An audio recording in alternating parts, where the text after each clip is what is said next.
सोमनाथाय नमः। ॐ मल्लिकार्जुनाय नमः। ॐ महाकालेश्वराय नमः। ॐ ओंकारेश्वराय नमः।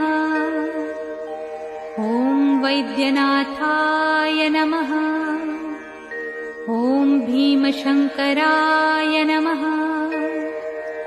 ॐ रामेश्वराय नमः। ॐ नागेश्वराय नमः।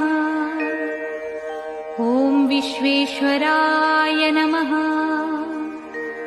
ॐ त्र्यंबकेश्वराय नमः।